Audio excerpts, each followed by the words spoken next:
This morning is Gautami Bhowmik from Siegel, who speaks on Siegel zeros under Goldbach conjectures. So, Gautami, please. Okay, thank you. So, I suppose most people do know what Siegel zeros are and what Goldbach conjectures are, but okay, so just in case, I'll begin with a few definitions and so on. So so the objects that we are going to study, these are L functions. These are L functions associated to Dirichlet characters chi and complex numbers S. They can be written additively as sum of chi of n by n to the power s for all n integers going from 1 to infinity, or multiplicatively as 1 minus chi p by p to the power s whole minus 1 as other products. Yeah. So you've seen an example of this morning. That was the Riemann zeta function. Yeah. And so the question, one of the questions that we ask, that's where are the non-trivial zeros? Yeah. So we denote them by rho of chi. When necessary, you can forget the chi.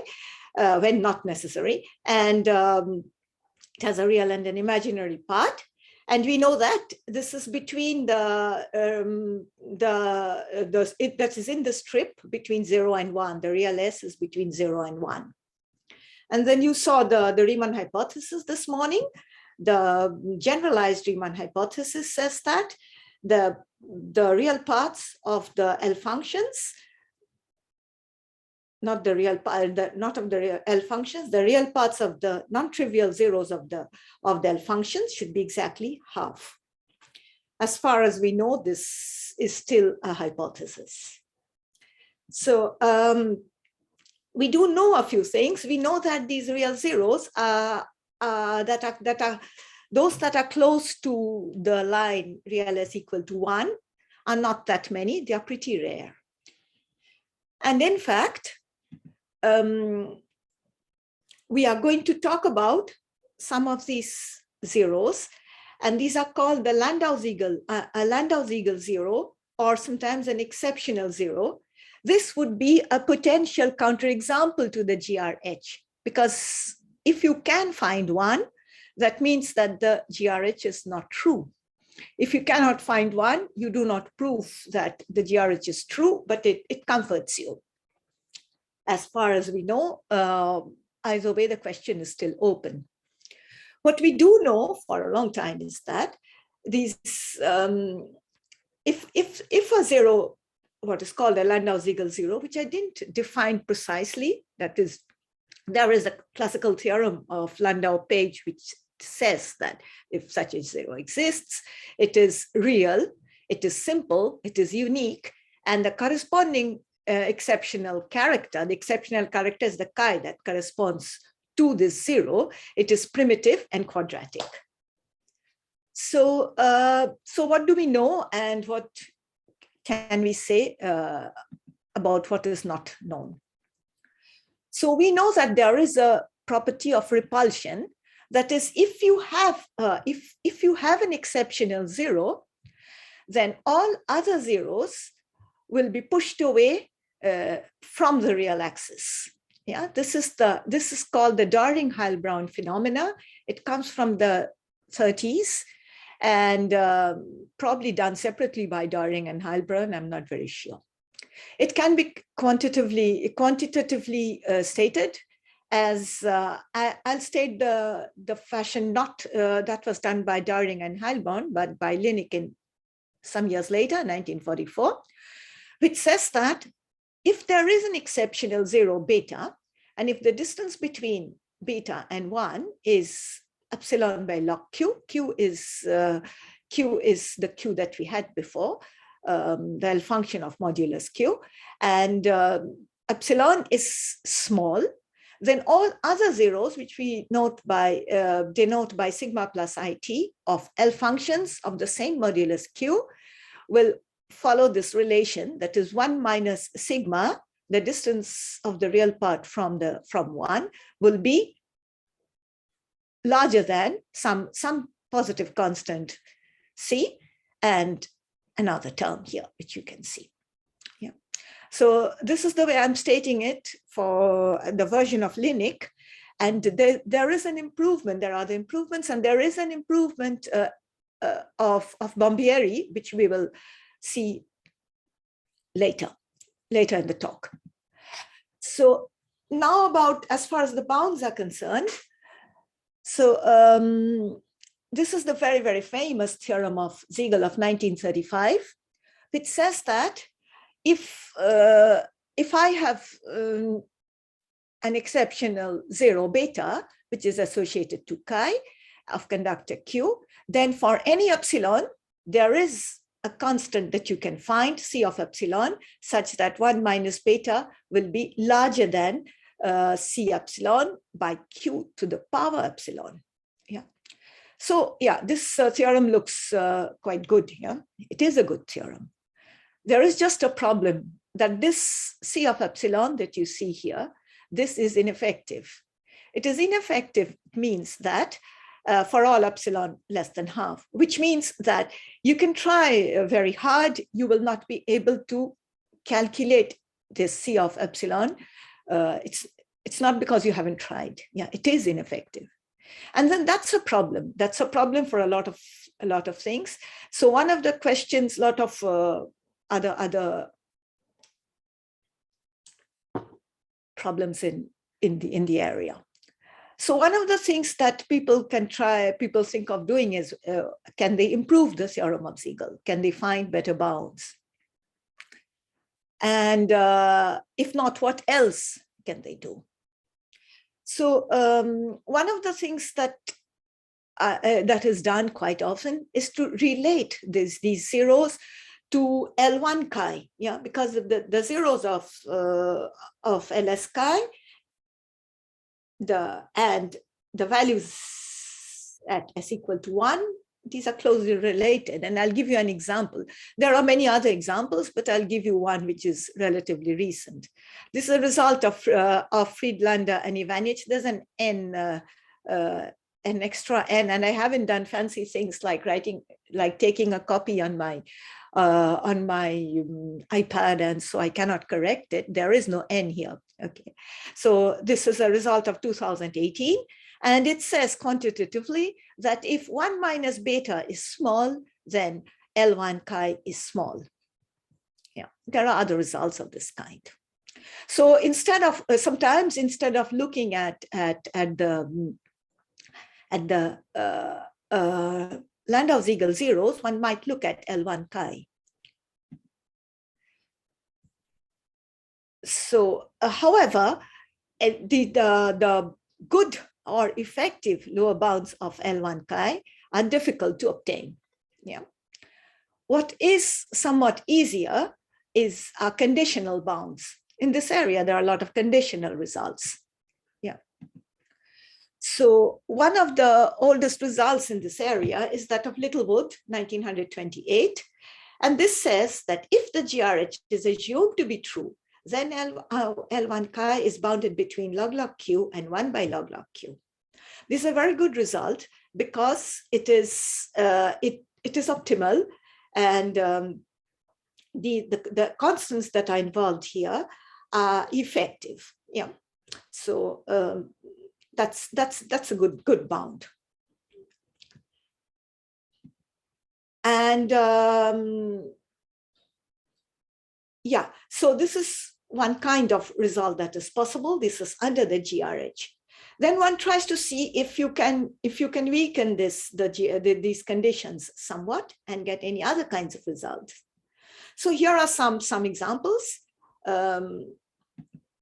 So there's a conjecture of the modified GRH, which says that all the zeros of LS chi are either on the critical line or on the real axis. So you're letting a little bit more to happen. Yeah. And then there's the result of Sarnag-Zaharescu of 2002. So not as old as results of Littlewood and Siegel. And this gives you a bound. Yeah. So if the modified GRH is true, then L1 chi satisfies certain bounds. stated in this form, the result is ineffective. Another example that I'd like to tell you about, not about, just to cite, this is if there is an exception to the GRH. So that you say that GRH is true, but yes, there may be one exception, and this beta would be greater than 3/4. Under this GRH with exceptions, Friedlander and Ivanic proved in 2018 that if 1 minus beta is small, is less than 1 by log q, then L1 chi can be bounded on both sides by on one side by 1 minus beta, on the other by 1 minus beta log square.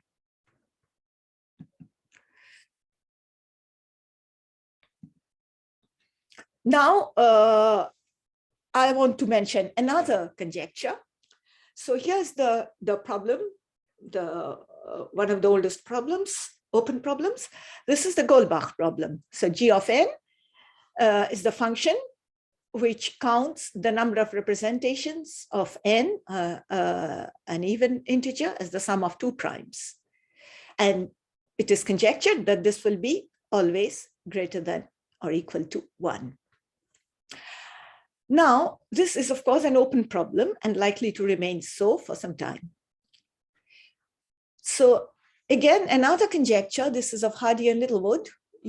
We saw Hardy Littlewood appear already this morning. I mean, their work appear, not Hardy and Littlewood. Hardy Littlewood, this is almost 100 years old. They said that G of n, little g of n, the Goldbach function, this can be very well approximated by a singular series for n is even. Okay, and how does the singular series look?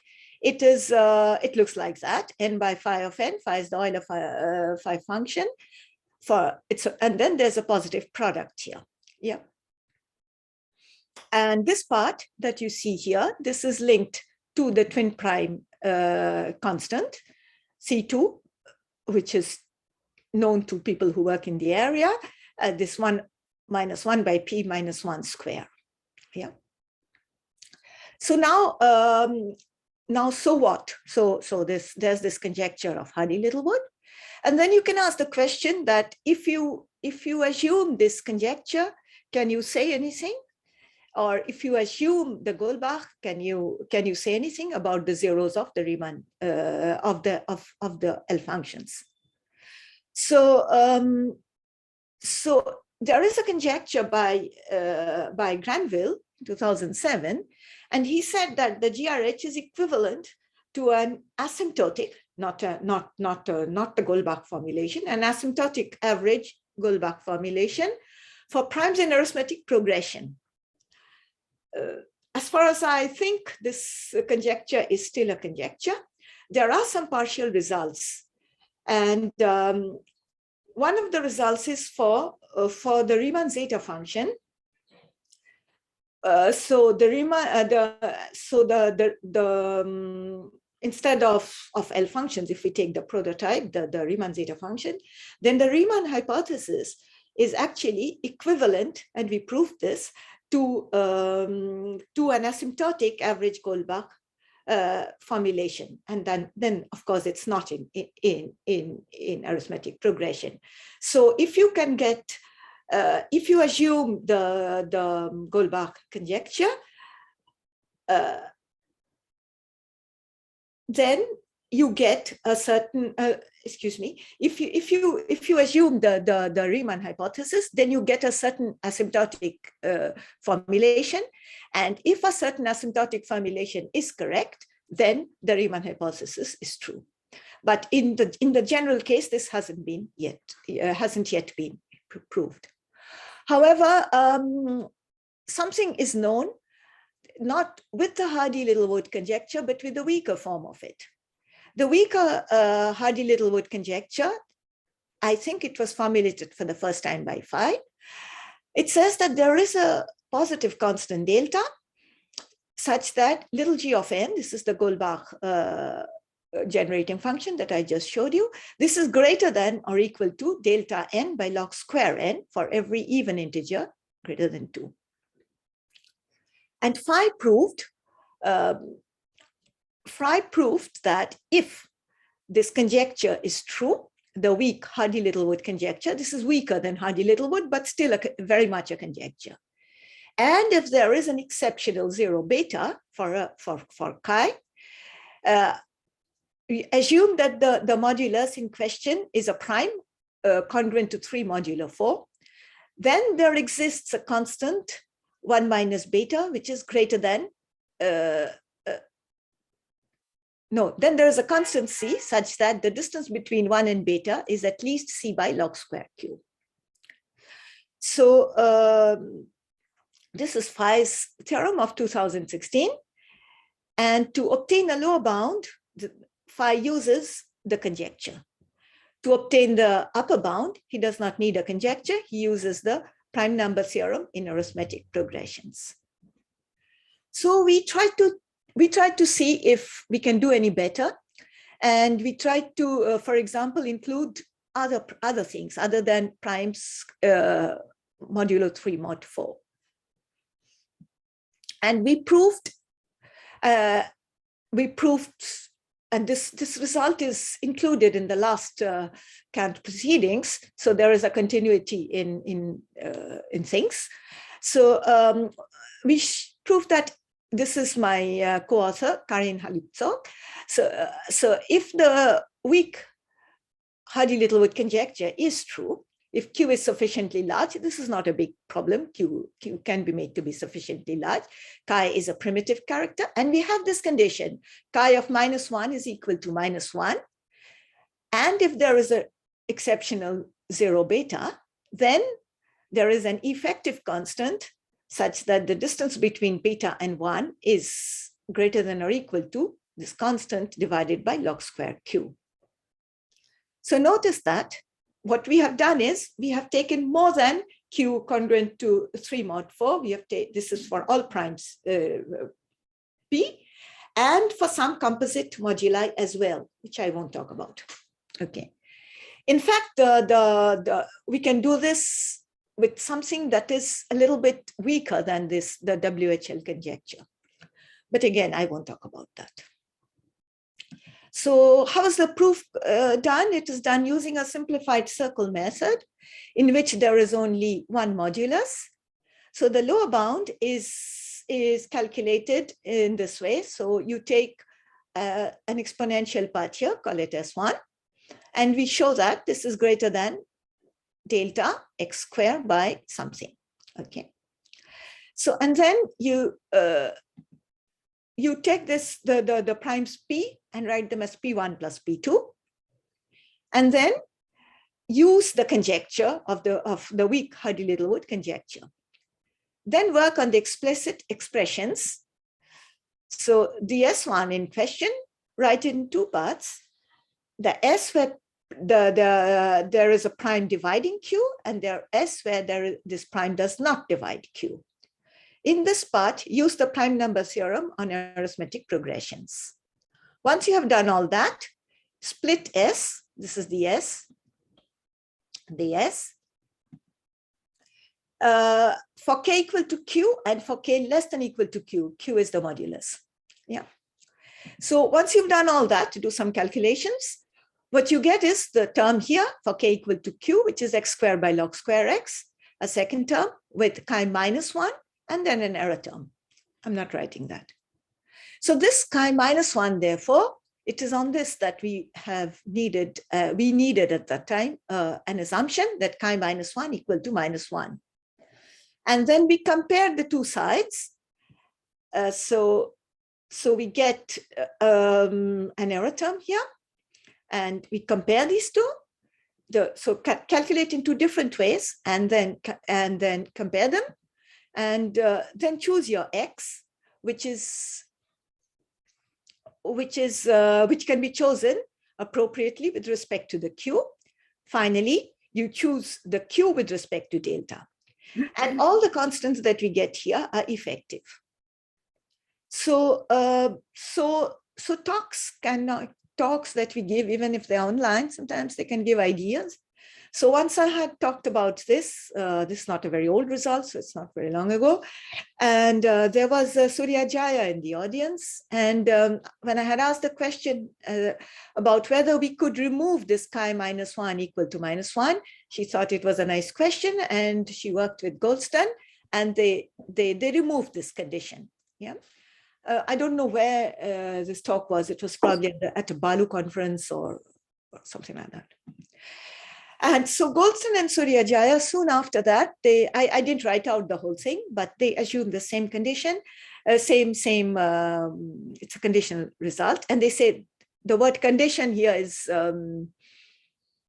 yeah, it's not the same condition as before. And they could remove the chi-1 equal to -1 from what we could do. And what they arrived at was, how they arrived at this was, the conjecture, the weak Hardy-Littlewood conjecture, they split it into two parts. One where chi-1 was equal to -1, and one where chi-1 was equal to +1. And then for a fixed constant, they restated the Hardy-Littlewood weak conjecture as G of n is between two things, 2 minus delta, the same singular series, and delta singular series into n. And for one side, that one side corresponds to chi-1 equal to -1, the other with chi-1 equal to +1. And this helped them remove this as a condition so that they could say more than we could. Yeah. And what they did was, remember that we had an exponential series. They used a power series for the upper bound. And then what happened was that Goldstone gave a talk again. Goldstone gave a talk, and Friedlander or Ivanich or both of them were present. I mean, I read about it in their paper, and then they thought that they could do better, and they did. So what they did was, they proved in 2021 that if the weak Hardy-Littlewood conjecture is true, then there are no exceptional zeros of any Dirichlet L functions. Okay, so these are equivalent conditions. They proved this, and to prove this, the main ingredient that they use is Bombieri's improvement of Linux result, which I talked about in the beginning of the talk, which I showed you in the beginning of the talk. They use it in this form as a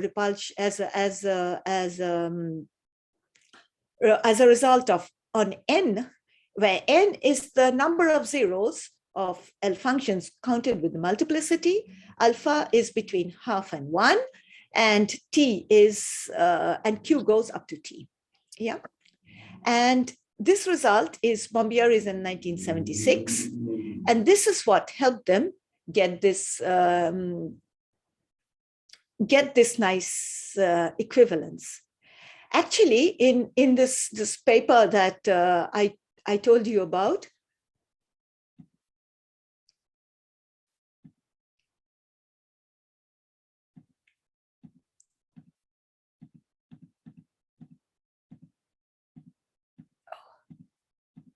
okay, here we also we did mention this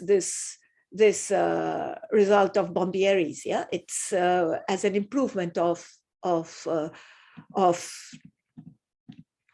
Linux repulsion result. However, we were not as clever as